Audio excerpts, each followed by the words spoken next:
જય શ્રી કૃષ્ણ. સંસ્કૃતમાં કેવી રીતના સારા માર્ક્સ લાવવા? સંસ્કૃત ખરેખર સ્કોરિંગ સબ્જેક્ટ છે. ને ઘણા બધા લોકોની કોમેન્ટ મેસેજીસ આવ્યા કે ભાઈ સંસ્કૃતમાં પાસ કેવી રીતના થવું અથવા સારા માર્ક્સ કેવી રીતના લાવવા, પૂરા માર્ક્સ લાવવા માટે શું કરવું, સૌથી અઘરું ભાઈ ગ્રામર કેવી રીતના તૈયાર કરવું. તો આ બધું છે ને આપણે આ વિડીયોમાં કે વિડીયો સિરીઝમાં ડિસ્કસ કરીશું. પેપર ચેક કેવી રીતના થાય છે એ જો એક વખત સમજાય ને તો પેપર લખવું કેવી રીતના એ ધ્યાનમાં આવે. તો આ બધા બહુ જ ઇન્ટરેસ્ટિંગ ટોપિક્સ છે. તો તમે આ આખી વિડીયો સિરીઝ જરૂરથી જોજો.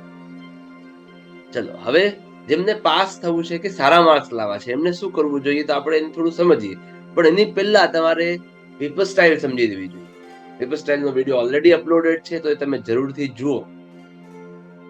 તમે જો પેપર સ્ટાઇલનો વિડીયો બરાબર ધ્યાનથી જોયો હશે ને તમને ધ્યાનમાં હશે કે એમાં મેં દરેક સેક્શનની ઉપર માર્ક્સ લખેલા છે, અરે ચેપ્ટરના નંબર લખેલા છે કે ભાઈ સેક્શન એ છે તો ચેપ્ટર 2, 5, 6, 9, 11, 12, 15, 17 છે. ચેપ્ટર સેક્શન બી છે તો એ શ્લોકનું છે એટલે ચેપ્ટર 1, 3, 7, 10, 13, 16, 18, 20 છે.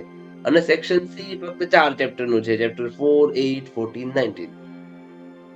તો આ આવી રીતના પેપર સ્ટાઇલને સમજીને થોડુંક બધું જો છૂટું છૂટું પાડીએ ને સેક્શન વાઇઝ તો કેવું ધ્યાનમાં આવે છે કે જે ટ્રાન્સલેશન છે, ભાષાંતર છે, એ સેક્શન એ બી સી ત્રણેય સેક્શનમાં 4 માર્ક્સના પૂછાય છે. તો ખાલી ટ્રાન્સલેશન આપણને 12 માર્ક્સના પૂછાય છે, રાઈટ? તો ભાષાંતર તૈયાર કર્યા હોય તો 12 માર્ક્સ તો થઈ જ જાય કે નહીં તરત.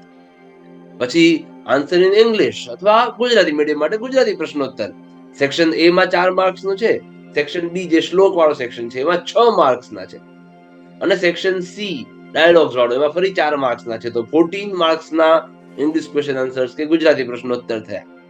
શોર્ટ નોટ ટિપ્પણી સેક્શન એ માં 2 માર્કની છે, સેક્શન સી માં 2 માર્કની 2 એટલે 4 માર્કની છે, તો એના 6 માર્ક થયા. અને એક્સપાન્શન અર્થ વિસ્તાર સેક્શન ઈ માં જે ચેપ્ટર અરે શ્લોક વાળા ચેપ્ટર્સ માંથી પૂછાય છે, 3 માર્ક્સનું તે છે. મેઇનલી ચેપ્ટર 20 માંથી દર વખત લગભગ પૂછાય જ છે, એટલે એ પણ તમારે કરી દેવો જોઈએ. ઓલરેડી આપણે પેપર સ્ટાઇલના વિડીયોમાં ડિસ્કસ કર્યું છે કે એમાં 4 મુદ્દા થવા જોઈએ: ઇન્ટ્રોડક્શન, ટ્રાન્સલેશન, એક્સપ્લેનેશન અને મોરલ. આ બધું પેપર કેવી રીતના લખવું ને તેમાં આપણે થોડું વિસ્તારથી સમજીશું. પૂરા માર્ક્સ એમાં કેવી રીતના લાવવા. તો આ બધું જ જે છે ને તે આપણને ઇંગ્લિશમાં તૈયાર કરવાનું થયું. હવે સમજો કે જેમને પાસ નથી થવાતું, ફક્ત પાસ થવું છે, એમણે સૌથી પહેલા આ ઇંગ્લિશ ક્વેશ્ચન આન્સર્સ અને શોર્ટ નોટ પર ધ્યાન આપવું જોઈએ. કારણ કે આમાં કેવું છે કે તમે ચેપ્ટર આખો ઇંગ્લિશમાં વાંચો, ક્વેશ્ચન ઇંગ્લિશમાં છે, આન્સર્સ ઇંગ્લિશમાં લખો. તો સમજો કે સંસ્કૃત નથી આવડતું તો ભાઈ તમને ઇંગ્લિશ તો આવડે જ છે તો એનાથી, અથવા ગુજરાતી મીડિયમ વાળાને ગુજરાતી તો આવડે જ છે, તો આના 14 અને 6 20 માર્ક તો થઈ જ ગયા. બીજા 7 માર્ક તો બસ તુક્કા મારતા આવે. એટલે પાસ થવું બહુ જ ઈઝી છે. આપણે ખાલી પાસ થવાથી અટકવું નથી. પણ આ તો જે લોકો પાસ નથી થઈ શકતા ને તેમણે આ કરી દેવું જોઈએ. અને બાકી અર્થ વિસ્તાર મેં તમને કહ્યું તેમ ચેપ્ટર 20 માંથી પૂછાય છે ને લખવાની એની એક રીત છે, તે સમજ્યા તો પણ એના માર્ક્સ પૂરા આવી જ જાય. હવે જુઓ, હજી થોડું આપણે એને સહેલું કરીએ, થોડું સસ્તું કરીએ. તો તમે છેલ્લા 8-9 વર્ષના બોર્ડના પેપર્સ જુઓ ને, અથવા તમે ના જોયા હોય તો મેં જોઈ રાખ્યા છે. તો એમાં ટ્રાન્સલેશન ઓપ્શનમાં આવે છે. ઓપ્શન કેવી રીતના હોય છે તો ભાઈ 1 to 10 અને એના ઓપ્શનમાં 11 to 20 ચેપ્ટર્સ.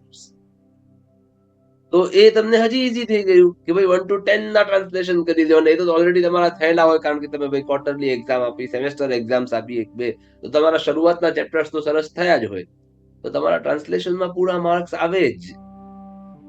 કેવી રીતના તૈયાર કરાય તો ભાઈ સેક્શન એ છે તો એના 1 to 10 માં છે 2, 5, 6, 9 એ પહેલા તૈયાર કરી દો.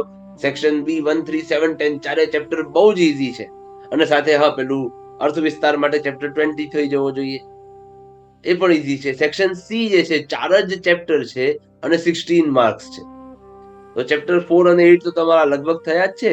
સાથે ચેપ્ટર 19 પેલો શાંડિલ્ય પરિવ્રાજક વાળો બહુ જ ઈઝી છે, તે પણ સાથે કરી દેવો જોઈએ. તો તમારા translation, English question answer, short note, અર્થ વિસ્તાર આ બધાના માર્ક્સ તમારા એકદમ સેફ થઈ જાય. એ કેટલા છે? ટ્રાન્સલેશન 12 માર્ક્સ, ગુજરાતી કે ઇંગ્લિશ પ્રશ્નોત્તર 14 માર્ક્સ, શોર્ટ નોટ ટિપ્પણી 6 માર્ક્સ અને અર્થ વિસ્તાર 3 માર્ક્સ, 35 માર્ક્સનો ઇંગ્લિશમાં છે.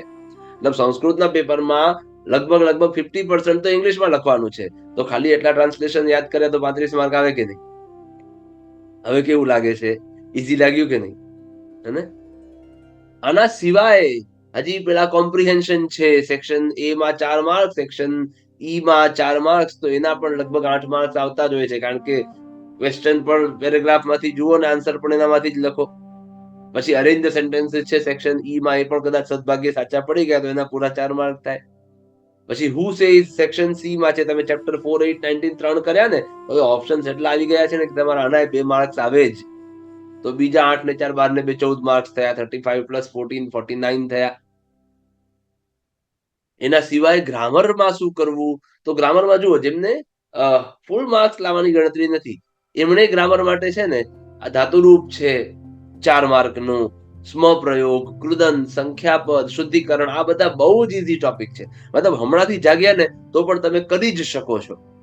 તો આ બધા ટોપિક, અને જુઓ 4 માર્ક ધાતુરૂપ ના, સંખ્યાપદ, કૃદંત, સ્મપ્રયોગ 1 માર્ક ના, શુદ્ધિકરણ 3 માર્કનું, એટલે કક્કો. તો તમારા 10 માર્ક એના આવી જાય. 49 આપણે ગણ્યા પ્લસ 10 એટલે 59 થયા. બાકી જેમને ખાલી 4 માર્ક્સ લાવવા છે, એટલે બહુ ફૂલ લાવવાની ઈચ્છા નથી, એમણે સંસ્કૃત પ્રશ્નોત્તર છોડી દેવા જોઈએ. શ્લોક પૂર્તિ કરી શકાય. 7 જ શ્લોક છે, રોજનો 1 કરો તો થઈ જાય. અને એમાં ફર્સ્ટ 5 કર્યા ને તો પાછળના 2 તો ઓપ્શનમાં નીકળી શકે.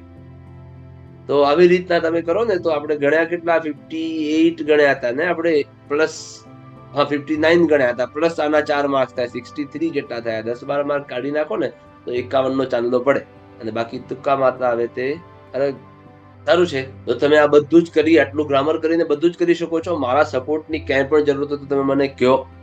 ઓલરેડી ક્રેશ કોર્સની વ્યવસ્થા પણ છે, તો તમે ક્રેશ કોર્સમાં જોઈન થશો તો તમને આ બધું જ ગ્રામર, જેમને ફૂલ માર્ક્સ લાવવા છે ને એમને પૂરા માર્ક્સ આવે તેવો પ્રયત્ન ત્યાં છે, પણ જેમને સારા માર્ક્સ લાવવા છે તે બધું આ બેઝિક ગ્રામર હમણાંથી જાગે ને તો પણ કરી શકે છે. 26 થી લાઈવ લેક્ચર્સ ચાલુ કરું છું, તો જેમને પણ જોઈન થવાનું હોય તો આ એપ્લિકેશન જરૂર ડાઉનલોડ કરો, અને એમાં ક્રેશ કોર્સનો જે કોર્સ છે ને તે જરૂર તમે પરચેસ કરી દો. કંઈક પ્રશ્ન હોય તો મને આ નંબર પર તમે કોલ કરો, મેસેજ કરો, હું તમારા ડાઉટ જરૂર સોલ્વ કરીશ. અને હા, હવે જેમને પૂરા માર્ક્સ લાવવા છે એમણે કેવી કેવી રીતના પ્રિપેરેશન કરવી જોઈએ એ જાણવું છે ને, તો હવે તમે આ વિડીયો પર ક્લિક કરો અને પૂરા માર્ક્સની તૈયારી ચાલુ કરો, અને બાકી આગળની વિડીયો સિરીઝમાં મારી સાથે આગળ વધો. ચાલો, ધન્યવાદ. જય શ્રી કૃષ્ણ.